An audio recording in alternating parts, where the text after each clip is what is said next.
$10,245 worth of credit card debt. As of yesterday, we added about 700 onto that. If you pay the minimum payment of $120 on this, you'll pay this off in 14 years. So you'll be almost 40 years old. I think just feeling definitely laziness, you know, just thinking, okay, this is taking up too much time. I'm Chai, I'm 25, calling in from West Palm Beach, Florida. All around creative here, so you name it, I either do it or I know someone in entertainment or the arts that does it. And what do you do for a living down in West Palm? Well, right now I'm a brand ambassador with Hubbard Radio, Hubbard Broadcasting. So that's a part-time gig that I'm doing. So, you know, the tents that they have with the radio stations on there, go out and I give out the promotional items and things like that, interact with the public. And then I also have my own company, Enigmas, and I'm a brand ambassador through that as well. So I'll go out and I'll work events and just do event assistance, essentially. Okay. And so the part-time gig that you're working for the radio, how much you make an hour right there, and how many hours a week are you working? 14 an hour, and they are low on events right now. So there are some weeks where I'm not working at all. Maybe 6 hours every other week. So 12 hours. Okay, so 12 hours a month, basically? Yeah, with them. That's $168 a month before taxes you're making? Yeah. Okay, that is not much. And then on your own business side, doing brand ambassador work, how much are you making a month there? Tell me it's more than that. No, not right now. And I'm looking for work right now. I've been looking for work for the past month or so. So, okay, so how much you bringing in a month with your own stuff right now? with my own stuff, on average, because, you know, gigs, they come and go. I model as well, and I act here and there. So it's like I'll pick up those gigs. Sometimes I'll do production assistance. So let's say 400 on average. 400 a month? Okay. Not much coming in right now. So it's more than the part-time job, but it's not much. So $568 a month and some change is not a living wage. Okay. Not at all. I've also been in and out of a couple of sales jobs over the past couple of months, so that's helped me out. You know, it's just, it fluctuates because it's not something that I'm consistently doing. So I think it was last month, for example, I was working a door-to-door sales job, and I made maybe like $900 something with them. So then add that on for that month in particular. But a lot of it is just, you know, really up and down because I don't have a consistent job right now or income. Okay. And so going back to the brand ambassador and then your current business where you're brand ambassador making some money, how long have you been doing that for? A year with Hubbard, and then about 2 years with my own business now. Okay. And what did you do prior to that? So I've done modeling, and then I've sold my own art through commission, and I've done production assistance prior to that, kind of just juggling all three of those, and then anything else that I could kind of get my hands on. Mainly gig work, it sounds like, the last few years. Gig work, yeah, basically just a lot of gig work. Yeah, I've done sales as well, you know, retail work, restaurant work, just kind of been in and out of those jobs to just kind of keep something coming in. But yeah, a lot of gig work. Okay. How would you kind of rate your current financial situation on a scale of 1 to 10? 1 being horrific, 10 being picture perfect. Like 3. 3? Might be a 3, yeah. I guess we'll break it down and look at the current debts and assets you sent over and see if that's where we're at. So on the asset side, with current value of the car, $1,000, and you're saving $1,700. Is that right? Yes. Okay, so total assets, $2,700. What kind of car do you drive? A 2012 Hyundai Sonata.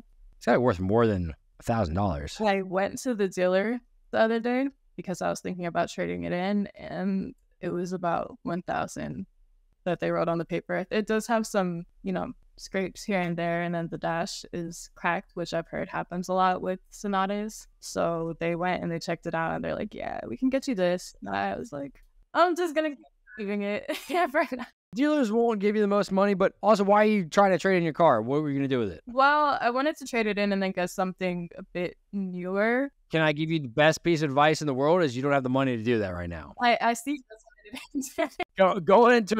Going in a car payment is not going to help your situation. So I know. Please, let's put that on pause. New car on pause. This thing needs to drive until the wheels fall off on it right now. I think we do. Trust me. Okay, good. Okay. Thought twice, you didn't convince in the car dealership. So now let's talk about the debts then. On the debts, we have $10,245 worth of credit card debt. Is that correct? That is correct. It's not up to date as of yesterday, but so What's the figure as of yesterday? As of yesterday, we added about 700 onto that. Okay. More or less, about 700. Okay, so now we've got about 10,900, basically 45 and some change, I guess, worth of debt. So that puts your total debts at 10,945, net worth at negative 8,245. Does that sound about right? About right, yep. What was the big purchase yesterday for $700 on the credit card? So those are two separate purchases. I went to the dentist. I went to the dentist this past week a couple of times. So I got some fillings done that I needed done for a while now, but that was added on, I believe, to the 10,000 that was already there. But I also have to get my wisdom teeth removed. So I made a deposit on that, which was 2 something. And then I also had to go and get the car title switched into my name. So I did that with my grandmother. I'm like, okay, this is going to be $75, just get the title. But what I didn't consider was registration for the first time and getting my plates. So that ended up being 4 something. So with taxes and everything, is about $700. Okay, so bringing it on up to close to 11,000. I hope there's not much room left on those on the lines of credit on those cards. Does anyone know about your credit card debt situation right now? My mom. Your mom does? Okay. What's your mom's attitude towards it? She definitely is pushing for me to get them paid off. And she's being really supportive and helping me in terms of, like, even the dentist, she's letting me helping me with that, with using her credit card for the oral surgeon that's going on. So, yeah. Well, it's good you have that support behind you because, getting out of debt is not easy and doing it alone is even harder. So at least having your mom in your corner to help support you, motivate you along the way, and maybe be your accountability buddy when you're like, hey, mom, I'm going to go out to eat, or hey, mom, I'm going to go shopping. She'd be like, well, Chai, maybe you should think about this. Maybe you shouldn't be doing this. Maybe you should stay at home and eat in and X, Y, and Z. Don't go shopping. Like having that and push her and say, hey, mom, I want you to be my accountability buddy, but I also want you to support me along the way. Every time I pay off a credit card, let's go get a milkshake for $3 or $4 from Chick-fil-A or something. That's a small little thing you can do, but it's a little win to celebrate together. But that'll help you kind of motivate you along the way, just having someone cheer you on in your corner. So tell me about the credit card debt a little bit further. So you have about $11,000 right now. How long has the debt been going on for? Now that I said that, I forgot that I used her card. I was just so stressed out about everything. So we're going to talk to like 10, but we'll reel back to that. But so the debt has been going on throughout this year. Before this year, everything, it was like, okay, I'm still not really making too much money, but I'm not in debt. Sometimes I would have overdrafts go on my accounts, and then I'm like, okay, let me get it back up a little bit. But I feel like what really tipped it over was adding the car insurance on. So for car insurance, I'm paying about $600 right now. And I was actually just looking at quotes to get that lower so that I'm not always, trying to stay ahead of that. But I feel like that, I put that on my credit cards, and that definitely started adding up. And food, for sure. Has your income decreased over the last 12 months compared to the prior 12 months, or like what caused it to spike up? It has, at some points, it has fluctuated a lot, but there have been points where it's like, I haven't really had work, or I've been, the events were slow and I wasn't working the sales jobs. So your spending stayed the same, income went down, and it just caused the debt to take off. Yeah. I guess when income goes down, you got to make changes so that the debt doesn't climb. And now you're found yourself in a hole, which, I've seen worse credit card debt. I've seen less credit card debt. You don't have any other debt, which is good in terms of you don't have $100,000 of student loans or a $30,000 car loan to deal with right now. But $10,000 of credit card debt is not an easy feat either, because the interest rates on those are high. But it's something you can definitely get out in the next 12 months with a full-time job and continue to live below your means. We're not continuing. Start living below your means and not spending crazy amounts of money when you get a new full-time job. So let's talk about, I guess, the budget you sent over then. So we said your, at the beginning of this, income is somewhere in the $560, like $600 a month in income. You don't have any rent at home. Car insurance, you're paying $596, which you mentioned you're getting other quotes. Why is that a month you're paying $596? Are you like have like 10 accidents on your record, or like what's happening here? I have one from a couple of years ago, and then I don't think that they count the ones beyond 3 years. A lot of them don't count one. No, they shouldn't. But my wife and I, for our 2 cars, we pay $200 a month, and you're paying $600 for 1 car.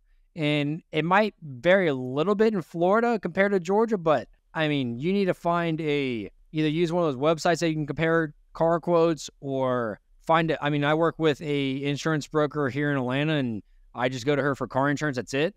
And I reached out and said, hey, I'm looking to price check my car insurance. Can you help me? Send it to her. She sent back like 5 options and said, there's all of these, but really this is the cheapest and best one that kind of fits your current plan. And we save like $100 a month doing that. So you should either use a website online or find an independent car insurance broker down in near you. And I mean, your car insurance should be, I know some people they've done that and they're still around $200 for one car or $250, but you should be able to get down at least from $600 to $300, I would assume. Especially because your car is not a shiny, brand new car. It's a $1,000 piece of metal right now that thankfully gets you from point A to point B, but it's not like you have a $50,000 BMW or something, which would cause it to go up. So that is definitely something you need to do ASAP. What were you seeing when you looked at price check the stuff a few minutes ago or days ago? I saw some a lot. No, it was actually just earlier, right before I hopped on here about an hour ago. So I saw some for around 200, some around 100. So I actually went on Jerry and they sent over an updated quote for me. So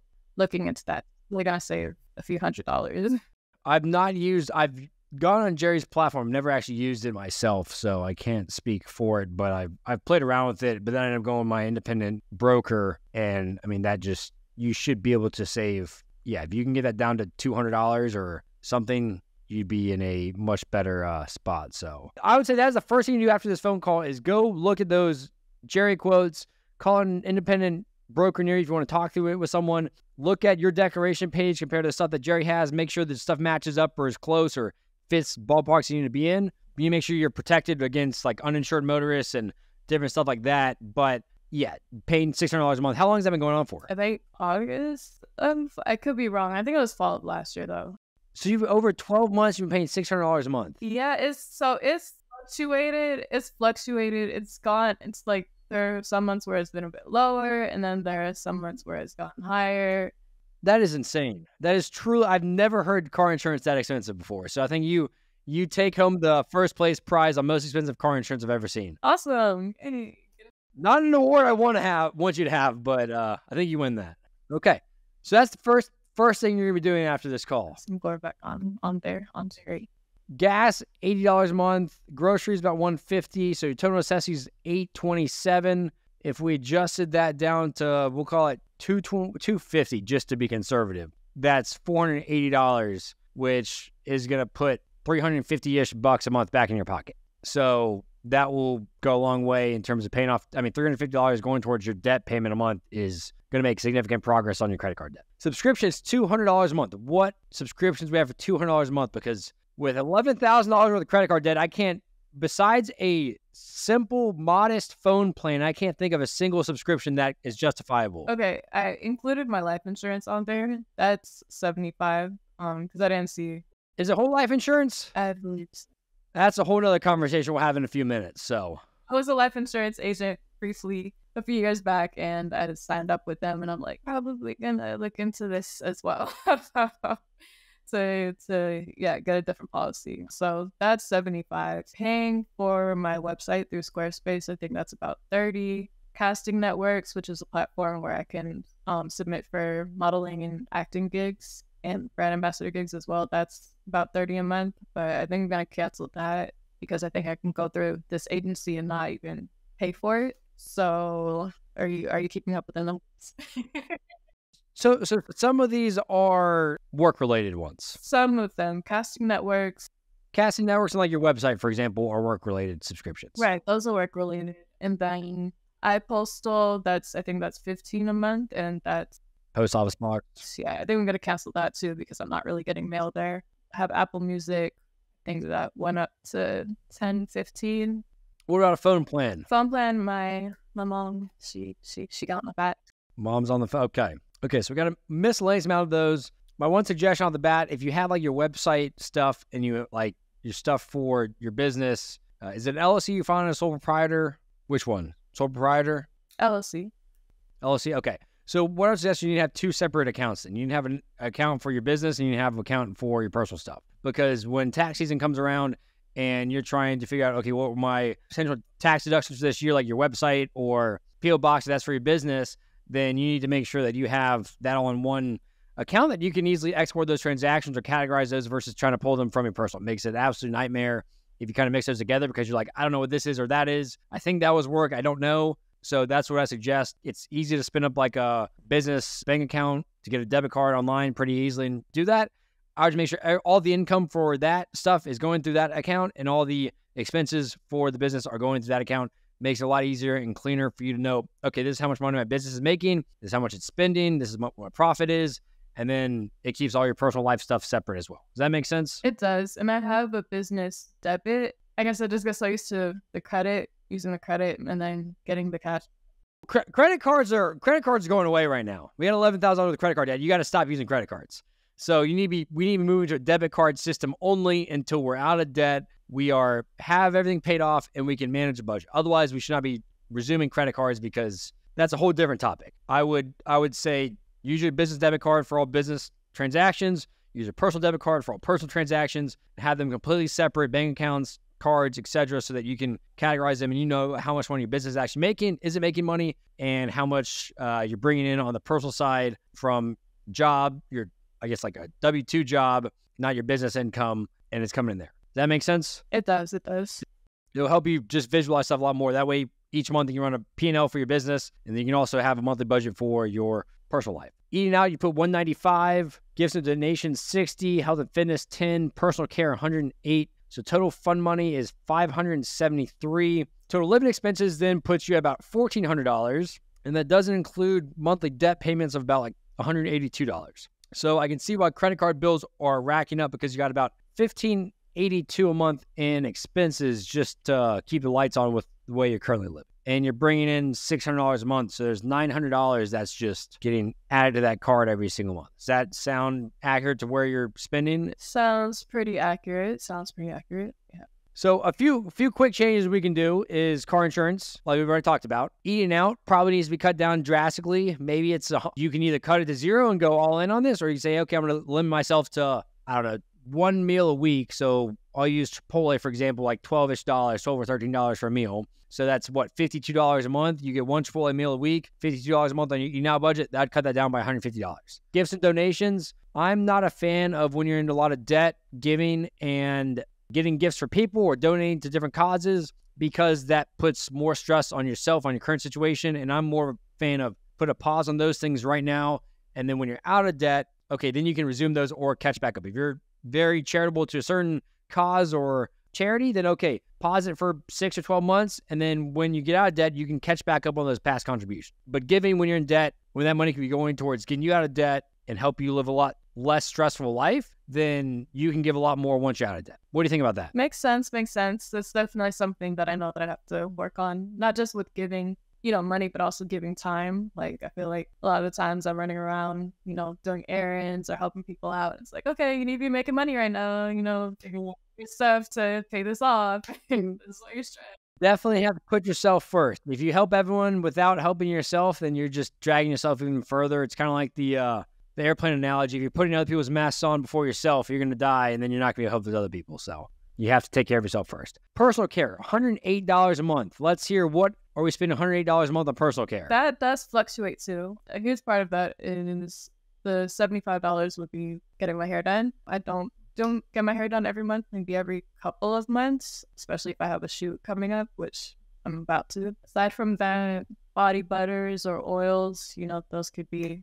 So it's not $108 every month, but it's some months. Obviously, haircuts come every few months, but I'm just making sure if you're spending $108 a month, that's expensive. If you're doing it every 2 months, 3 months, and okay, that averages out to be $30 to $60 a month, which gets it down, but that's definitely something to be mindful of as you're going forward. So there's two things I want to talk about. One is credit cards. You mentioned that you've gotten so used to using your credit cards for your business and for personal life. Given we have $11,000 worth of credit card debt, would you agree with me that you don't know how to effectively use credit cards? I agree.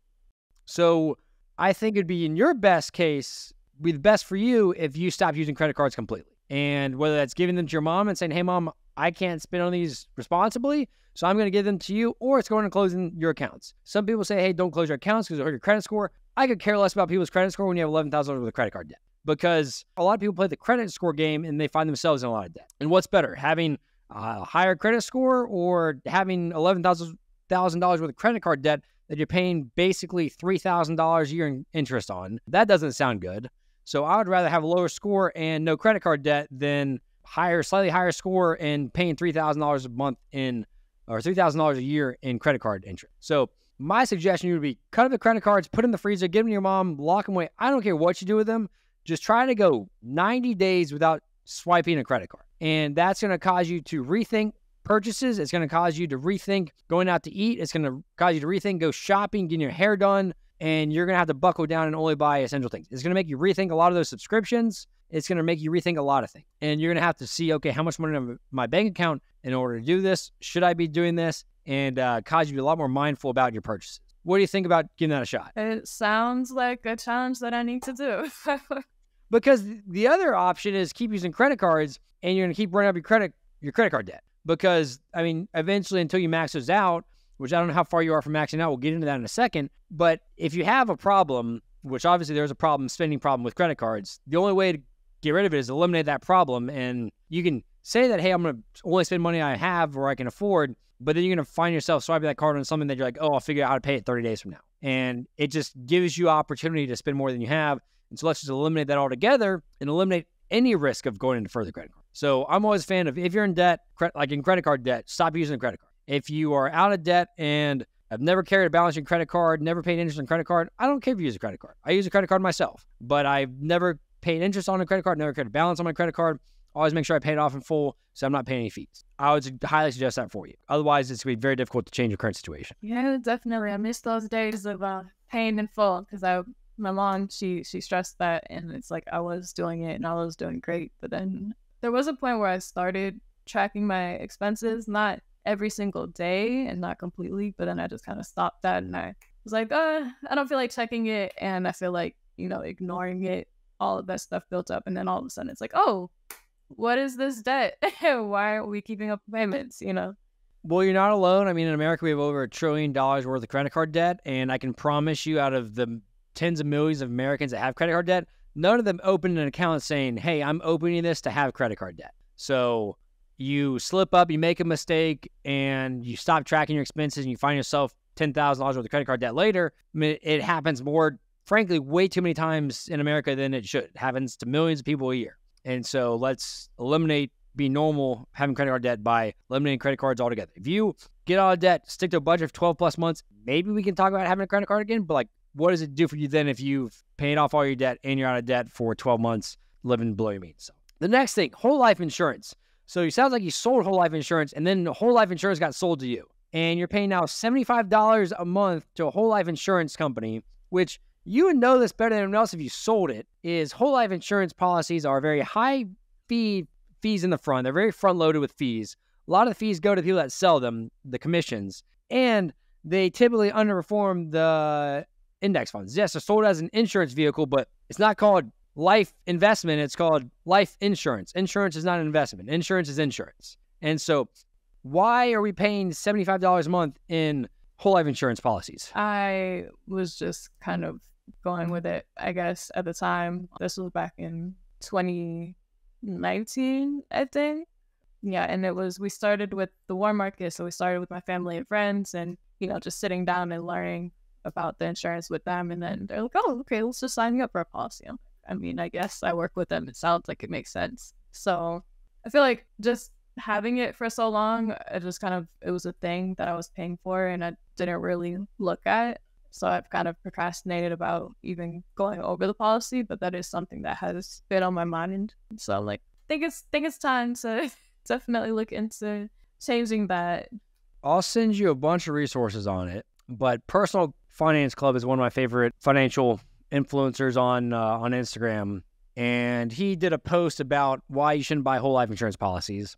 And I guess he posted this in February of 2022. I found it, but basically he shows an example that according to Forbes, it takes 35 years for the policyholder's cash value to exceed what they put in. In this example, Ian pays $300 a month in whole life insurance premiums, so that's obviously more than what you're paying. You're paying $75. Isabella invests $300 a month in an index fund, and at the end of 35 years, Ian has $126,000, whereas Isabella has $1.1 million.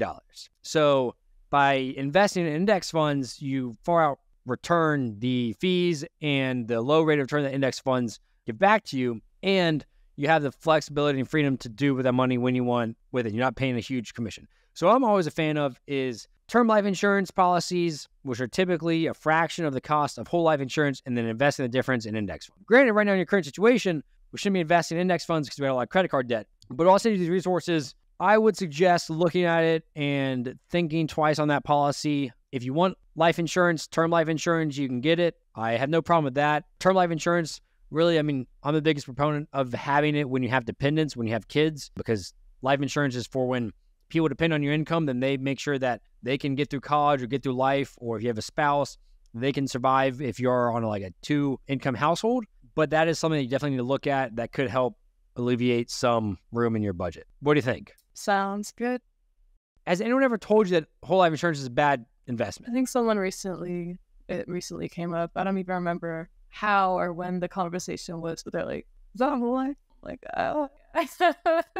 You sold it and then you got by it yourself. So yeah, the youth learning the hard way.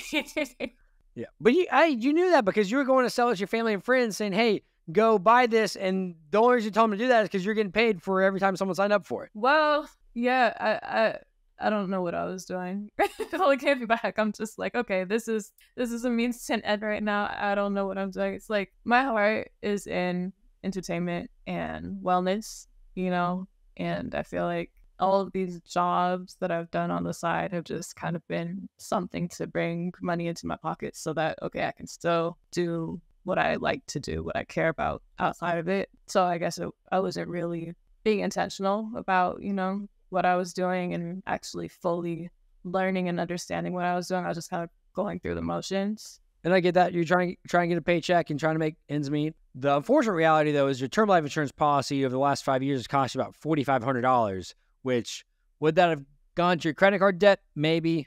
Would it not have? I don't know. But that is something that just figure-wise, $4,500 has gone out the last 5 years. But I want to take it back to, you said something earlier about you used to track your expenses and now you don't. What happened? Why don't you track your expenses anymore? I think just feeling, definitely laziness, just thinking, okay, this is taking up too much time, or I have to do X, Y, Z, and just feeling like I had to keep busy with other things, or that I was too busy with other things to sit down and take a few minutes a day, to actually do it. Just not being disciplined enough to actually do it because I bought a planner for it and it's just kind of been sitting there. I took it back up recently, since we've been going over this. But yeah, just lack of discipline and consistency. That happens. I mean, that's why you have to figure out a system that is, in my opinion, automated, quick and easy for you to do, and you don't have to think twice about. I use a budgeting tool called Copilot. It does cost like $100 a year, but it automates everything for me. I link bank accounts, credit cards, investment accounts, etc., and like everything just populates on there. I have to go through, and it's pretty smart. Like it can recognize, okay, this is the grocery store, this is shopping, this is for your dog or for your house or your car, gas, and it helps kind of categorize that stuff for you. And then it takes me a few minutes a week just to categorize those things. And that way it just gives me a better picture of my finances. I can track every single expense, because the issue is when you stop tracking something, you don't know how much money you're spending. Looking at your bank accounts, different credit cards, you have no idea how much money you spend that month. And same thing, like if you look at professional athletes, look at LeBron James or Tom Brady. I mean, those guys track every single probably protein, fat, calorie that goes in their body, every single workout, every single weight that they're doing in the workout room, how long they're stretching, doing X, Y, and Z. It's like they do that because tracking stuff just helps you see progress, one, and two, understand what is your path, what should you be doing. It's basically just your game plan, what a budget is. So like tracking every single expense and having a budget is definitely something you need to get back into, whether that's spreadsheets, whether that's a planner in your book, or it's an app. I don't care what it is, something that's easy for you to look at and understand, and that you can spend only a few minutes a week doing that, so it doesn't overwhelm you, doesn't stress you, and that you can stick to. Because if you don't stick to a budget and you don't track your expenses, you'll find yourself in spots like this where the money disappears and you've got a lot of debt out of nowhere. So I think a lot of it is avoidance as well. But then it's like avoidance and then you're stressed out later. And I understand when you have a lot of credit card debt, you want to avoid it, you want to look at it, you want to acknowledge it, because it's a lot and it's intimidating. But at the same time, if you do avoid it, it's never going to change. And so it really comes down to how bad you want to change, and you kind of have to face that reality. So on that, we're going to dive into your current transactions and stuff that you sent over. So let's see where we're going to start. So we're going to start with this August account for your Freedom card. So in August, this card had a balance of $4,000. You spent $534, $98 in payments, and $74 interest. So you end the statement with $45.71. If you pay the minimum payment of $120 on this, you'll pay this off in 14 years. So you'll be almost 40 years old if you pay the minimum payment only for the next 14 years. Does that sound like something you want to do? Absolutely not. So that's why, again, this card, when we'll look through the transactions, you spent $534 this month. If you're on a debit card basis, only guess what? That balance isn't going up. You're paying it down, and balance can't possibly go up. And let's see what those transactions were. We have AutoZone. We have Miami subs. So we spent $30 on Miami subs. We went to Sam's Club. We have an Apple subscription. We've got your Squarespace website. We've got McDonald's for $2, Walmart for $3, more Apple subscriptions, more Sam's Club, Wawa for $10, Wawa for $6, Racetrack for $6, McDonald's for $6. So we got a lot of snacks. We've got your post office box, and you've got, what is this? $150 on August 5th. Mott Petrova? Oh, okay. That's a mentorship program that I joined. It's like a virtual mentorship. So it's a 3-month program that I had joined. Is it $150 per month, or is it $150? No, for 3 months. Okay, so no more expenses on that anymore. Right, no. Two things. One, if you're on a debit card basis, wouldn't be able to do that because you think twice about it. And two, I'm all for finding mentors, people in your life. I would say that's probably not the best use of your funds going into further credit card debt for mentorships right now. So these are things that you would have to think about if you didn't have a credit card. It'd be really, hey, do I need this? Is this necessary for me to survive for the next 6, 12, however many months? Your next credit card has a balance of $61.65 in the statement period. So that was a starting balance of $5,600, paid $100 towards it, and you spent $664. So this card, minimum payment is $61, and you would take you 17 years to pay this off. Which that would put you at 42 years old paying off this credit card, which does not sound pleasing at all. Not at all. Have you transferred these cards for balance transfers? Okay, yes. This one is on the balance transfer card. It has 0% interest until October 14th, it looks like. One of the cards does. The Freedom card? The Freedom is on a 20% interest rate. The Slate Edge has 0% until October 14th. So you must have opened an account that has a 0% APR intro offer. But on here we have Wawa again. We've got a lot of little snacks at Wawa. There's little snacks at Wawa, McDonald's. They're only $5, $10 each, but hey, that adds up. You got Publix for $10, Wawa for $10, KFC for $26, Walmart for $3, Wawa for $6, Shell for $4, Chipotle for $16, and your insurance for $5.70. So again, those little transactions you'd be thinking twice about before spending that money. And then on your bank account, you have life insurance, $75. You have your service fee for $12. I'd look at bank accounts that don't have service fees that you can get a debit card. I mean, there's a lot of banks out there, local credit unions that have no fee bank accounts. But I mean, you're paying $12 a month on a bank account. I don't think that's worth it. That's my opinion. But I'd look at least for options on that. And then what else do we have on here? Okay, so you send the business bank account too. So you do have a separate business bank account, but you said you're putting money on the personal credit cards for this business still, right? Right. And I was thinking about opening up a business credit, I think last year. No business credit card right now. No business credit card. No, that's why I didn't do it. Don't do that. You don't need that risk. I'm definitely not. Okay, so then let's see. Then we have September, the Freedom card. You did pay $1,100 down on this balance in September, which is great. No, I said I felt accomplished at the time. That's great, but then you went and spent $476 back on it. And so if you hadn't done that, you're making great progress on that. But then we went and spent, this $400, we spent it on Publix, Wawa, Apple, One Love Caribbean, Wawa, Shell, Wawa again, Primerica. We got more Wawa, 7-Eleven, more Wawa, DoorDash for $16, Walmart for $27, Exxon for $20, a bakery for $6, 7-Eleven again for $15, Wawa for $5, Sam's Club for $45. So, this just shows you made great progress, but then you just kind of took a step back. You took 2 steps forward by paying it down, and then you took 1 step back because you spent half of that money back on the card. So it's better than spending more, but again, just having that ability to spend this money on the credit card is just hurting you. And then on the other car, the Slate Edge, same thing happened here. You paid down $861 and you spent $600. So you made great progress. $1,800 you paid down this statement period, but then you spent $1,100 or so on these cars again. And on this one again is your car insurance and then Shopify. But again, that should be coming from your debit card and bank account, so these balances do not go up. And then your bank account showed just the life insurance and the monthly service fee on here. Okay, so I guess the balance you told me you're saving $1,700. That is all in your business bank account right now, right? Is what it looks like?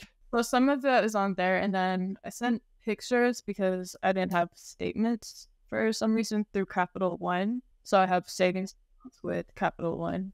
Okay, your savings to that one. Okay, I see there's like interest paid in here as well. Okay, so a few things looking at this that we need to do, I guess, like if I was you, there's a few steps you take. One, job first and foremost. If you don't have income coming in, consistent income, it's going to be very difficult to change this. I don't care if it's a retail shop, you like being in the creative world, maybe it's finding marketing agencies, maybe it's finding little local companies that are hiring a marketing person or go and work in retail for a little bit. I don't care what it is. I don't care if it's grocery stores. I don't care if it's restaurants. But having a consistent income that's bringing in at least $1,000, $1,500. You're living at home, which is nice. You have low overhead expenses for the most part. But if you're at least bringing an extra $1,000, $2,000 a month working jobs, I know you don't want to do, but at least if you can throw that extra $2,000 a month towards this debt, you can be debt free in 5 months while you're finding that dream job, that dream passion. So tomorrow, if I was you, I'd be going to find restaurants, grocery stores, Walmart, retail shops, walking in 20 different places with your resume and see who will hire you, because just that additional income will go a long way with you. Or find like creative jobs that might excite you. You like talking to people, finding a yoga studio or like a workout place that you work at and interacting with people that way, finding stuff that you'd enjoy. I don't care where it is. You need a job that is paying you $14 to $20 an hour with at least 20 hours of work a week. And that will help just change your current financial situation drastically. I mean, that's at least $1,000 a month coming in more than you have right now. And you should still be able to do your other stuff on the side, even with a part-time 20-hour-a-week job. Second thing, no credit cards. I don't care if it's for business. I don't care if it's personal. No credit cards at all. Go give them to your mom after this. Put in the freezer. I don't care what you do with them. Just stop using the credit card. It will prohibit you from making bad decisions. Number 3 is a mixture of simplifying your financial situation and budgeting. So you have 2 different credit cards, your business account and debit cards, whatever you're doing, multiple different personal bank accounts. You need one business account that has a debit card attached. You need one personal account that has a debit card attached. And that way you can see all the transactions in and out of that. You have no credit cards, external accounts that you transfer stuff back and forth between. That just causes things to get complicated and to be lost, missed, undercalculated. So simplify your finances down so it is easy for you to see and understand, and then track every single expense. You have to budget. You have to track every single expense, know how much money you spend on eating out, because you just put $200, I think it was, eating out. But I can promise you, if we add up all those Wawa snacks, little Chick-fil-A's, KFC's, Shell gas station snacks, I mean, I can promise you it's more than $200 that the last statement period. And so you have to understand how much money you're spending to be able to make a change. That way that will guide you and you can say, okay, I spent $200 last month on food. My goal is to be $100 this month. I need to track this and understand where I'm at on that. So you have to budget, track every single expense, income coming in and expenses going out. That goes for both the business side and on the personal side. On the business, having a monthly P&L is basically your budget there. I mean, having a budget so you know how much every expense is, but you have a P&L on the business side. So, you know, this is your income coming in, this is expenses going out. Got to cut expenses if you're not making money. You got to track your expenses, keep them down if you are making money, because then that will allow more income coming in on the personal side. Things you need to cut in your budget: car insurance, you're already making steps on that. That has definitely got to go. That'll save you a couple $100 a month. Eating out definitely needs to be cut down. Subscriptions, cut down. Looking at life insurance policy needs to be looked at. But those types of things that need to be definitely adjusted and visited on this. And then from there, when you have a budget, when you have a plan, when you have more income, then you have to start paying off debt. And the debt shouldn't go up if we stop using credit cards. You just have to figure out how to live on the current income you have and the money in your bank account. It's going to cause it to be tight until you get a full-time job or any job, but it's going to make you rethink decisions. But once you have a budget, you have income coming in, you have margin left over in your budget, we have to start paying off debt with that. And are you familiar with the debt snowball method? A little bit, but you can go back over it. Yeah, so debt snowball method is basically you list your debts from smallest to largest. So your 2 debts are $4,000 and $6,000, I think it is, the totals. And so your lowest balance is the $4,000, the largest one is the $6,000. You pay the minimum payments on both. Then you have $500 left over, you throw it all at the smallest balance. That way you're attacking the smallest one with all your might. Once that's paid off, and then you go to the next. And so in your instance, like last month, when you spent you paid $1,100 to one, you spent $800 to the other, you're basically trying to attack two different things at the same time. And that causes missed focus, or like you're trying to focus on too many things at once. And so instead of throwing $800 at the second card, if you had just pay the minimum payment on that, and then $800 towards the smaller balance card, that card would have had like, what, $1,800 or so thrown at it. So it would have gone from $4,500 down to about $2,700. And that's a big jump. That would motivate you. Okay, great. I'm making great progress on that. Versus throwing at two different things, it's kind of sporadic focus and you don't see as much progress as quickly. So if you throw everything at the smallest balance, the $4,000 balance card first, you'll get that paid off in hopefully 2-3 months with a new job and focus.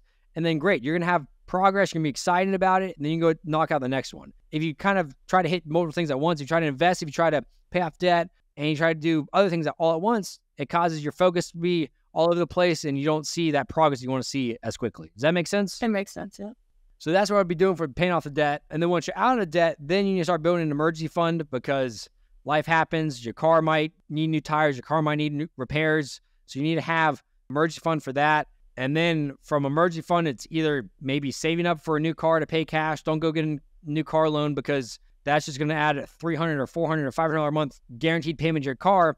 Let's build up some cash and go buy a car cash. It might be $5,000, it might be $10,000, but a $10,000 car is nicer than a $1,000 car. So you're at least moving up in the world, but I wouldn't go finance it. And then once you do that, then you start investing. And so the kind of steps are is pay off debt, build up an emergency fund. From there, then you can go buy a new car, paying cash for it, and then investing. Because right now you can't invest when you have credit card debt because your interest on your credit card debt is 20-30%, and the index funds on the stock market are going to earn 7 to 10%. And so there's no reason to even think about investing until we're out of credit card debt. Does that make sense? Makes sense, yep. Any questions on that rundown? I'm thinking about this insurance policy, and I'm wondering if I should just cancel it and figure something else out, or like what? I'll send you a bunch of resources on it. And I mean, that is for you to decide what you want to do. But these are all the resources that I have are about why to not buy whole life insurance policies and do term life insurance policies. Because the benefit of a term life insurance policy or whole life is like, okay, I have a whole life insurance policy or a term life insurance policy and I die, there's going to be a cash payment to my wife. And for her to live and afford, because we're a 2-income household right now, whether we have kids, dogs, whatever, that'll give her some money to pay for costs that are associated with death as well as future life. And term life insurance, I can get a lot cheaper. Probably, I think term life insurance is about $30 a month for myself. If I can do a whole life insurance policy, it's probably $100 for the same amount, maybe more a month. And there's no reason for me to do that when I can get the term life insurance policy. That'll cover everything I need if I die for my wife. And then I can invest the rest of the money into index funds. So I'll send you these resources. You can send me more questions after once you read them. But I think these will help kind of guide you in a direction and see what you think. So, and they'll also open up more budget in your, more room in your budget. So whether if your policy goes from 75 down to 30, that's $45 that can go towards paying off credit card debt, $500 a year. So that can make definitely some progress for you. So for sure. Any other questions on that? One other thing I was thinking about is my business. So you know how you file your annual report every year?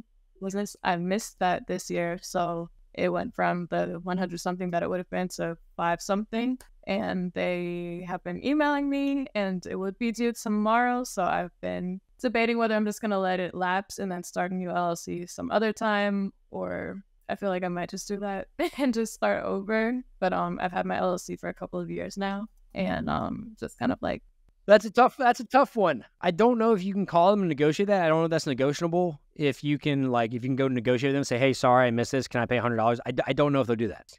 Issue is, I mean, you still have to file taxes for 2024 for that business. So they're going to probably try to get that fee somewhere or another because you have to file with the state and the federal government for the business. So I would try to call and negotiate with them and say, I'm so sorry, I missed these emails, yada, yada. And you do have the cash to pay for it in theory in your business bank account right now. So you could in theory pay for it.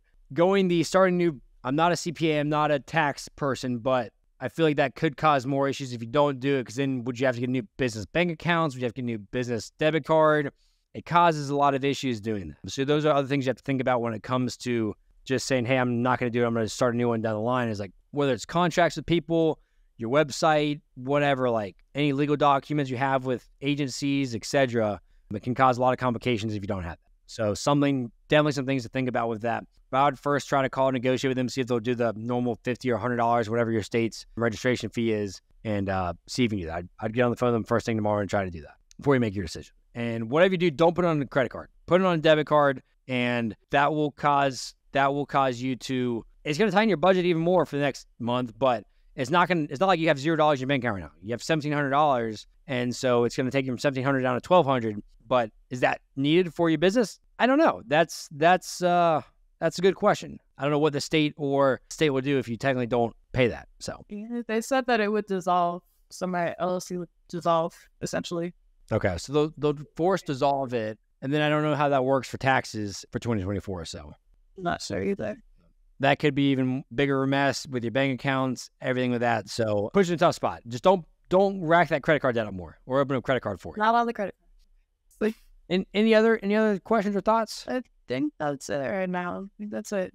What would you say your wake-up call was towards the credit card debt to start thinking and reading about finances? Great question. Great question. I guess, again, when it comes to just wanting that freedom, that peace of mind, I feel like just seeing it sitting there and seeing how much more was being piled on over the months, I was just kind of like, if I want to go out into the world and create what I want to create and go into filmmaking on all of this, and it's like, I have to have my own. I can't just be sitting here drowning in this, you know. If I want to move out, then I can't just put rent on my credit card and let it be, you know. It's like, it's not sustainable. It's not a sustainable way to live. So I just felt like I have to get out of the situation that I'm in right now. Like, if I want to grow in any way at all, whether it's personally or financially, I have to overcome this. So proud for making that realization. And now it's just coming down to, okay, let's get a job, live below our means, pay off debt, and that will give you more freedom, flexibility.